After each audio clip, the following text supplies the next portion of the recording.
Hello guys! Hello sa inyong lahat. Welcome back to my YouTube channel. Good afternoon. Ngayon po ay August 11, Monday, 2025 at ang oras po natin ay 3:11 po ng hapon. So for today's video guys, update ulit sa ating Yosemite. Ngayon po yung schedule ng Yosemite, yung ahente para mag-pick up ng bayad at magbigay ulit ng panibagong item. So, yung binayaran ko kanina guys ay 6,360.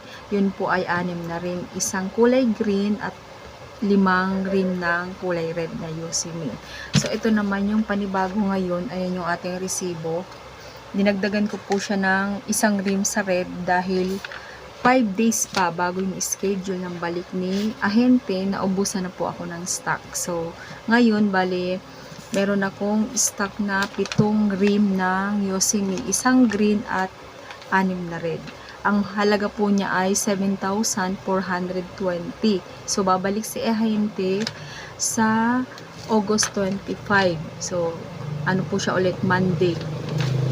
Ito yung schedule nila. Every 15 days ang kanilang ikot dito sa aming tindahan. So, medyo dumadami po yung customer namin kay Yosemite, kaya hinapos ako ng stock nitong nakaraan. Bali, yun nga po, 5 days pa lang. Ubus na yung 5 days pa before dumaan si ahente. Ubus na po yung aking Yosemite. So, sayang din kahit papano, diba? Kasi, hindi naman tayo nagbibigay kaagad ng pera kay ahente. Bali, consignment naman siya. So, ito po pala. Ipapakita ko sa inyo yung aking mga stock sa Yosemite. Ito po yung lalagyan ko ng sigarilyo, guys. Ayan siya. Ayan po yung ating 3, 4, 5 na stock na kulay red. Yung isa po kasi inopen ko na. Ayan na siya. Tapos isang green lang po yung kinuha ko. Kasi sa green guys, isang customer lang pero nauubos niya yan kaagad. Pagka naubos naman yan, nagsiswitch naman siya sa kulay red. Kasi yun po yung mura. Yun yung purpose niya. Okay lang naman daw na red. Kaya hindi na ako nagdagdag nito. Pag siguro, madami na rin akong customer ng green, saka na lang ako magdadagdag. Yung kasi idadagdag ko dito guys, dito ko na lang ipinapasok sa red. So, ayan lang po yung aking lalagyan ng mga sigarilyo. So, kung mapapansin nyo guys, ito na lang po yung aking Marlboro. Napabili ako nito kasi nga 5 days pa before dumaan si ahente, naubusan na ako. So, yung customer ko dito, ito po yung binibili niya kapag wala na po akong Yosemite na red. So, dito may nakabukod naman akong customer niyan. Mabenta rin po ito, kaya lang ito na lang yung stocks ko. Bale, si partner pag uwi mamaya magpapabili na lang ako sa kanya. Diyan lang naman yan sa wholesaler. Siguro mga 5 kaha lang. Kasi 1, 2 lang naman yung customer ko niyan guys. So, ayan po yung ating Yosemite ngayon na stock. Ito po yung resibo guys, 825. Ang kanyang balik, Monday po yun.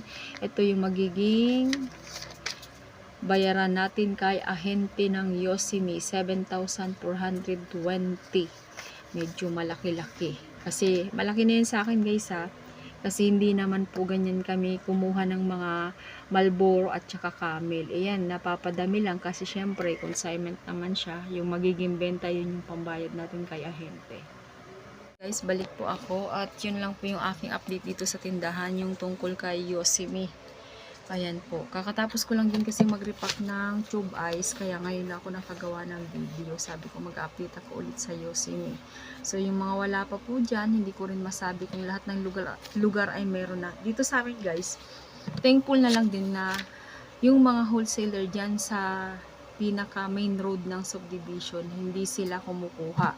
Sabi nung ahente. Kaya ang mga meron lang po nito is yung mga retailer na katulad namin. Kasi kung meron sila dun guys sa labas, kung meron sila sa wholesaler, syempre, hindi naman magiging mabenta sa amin yung mga ganito. Yung hindi ako kukuha ng ganito kadaming stock. Kasi syempre, yung mga ibang customer, pagka malakas talaga silang magyosi, dun sila bumibili sa wholesaler. Kasi nga syempre, mura kumpara sa retailer, diba? Wait lang, may bibili. So, ayan guys, dito ko na rin po tatapusin yung aking konting update dito sa aming tindahan. Maraming salamat po ulit sa nanonood na aking video. Sa mga hindi pa po nakapag-subscribe, please subscribe my YouTube channel, Evel Gristo. At syempre, pakiclick na rin po ang notification bell para lagi kayong updated sa mga susunod ko pang video. Thank you so much. Bye-bye. God bless us all.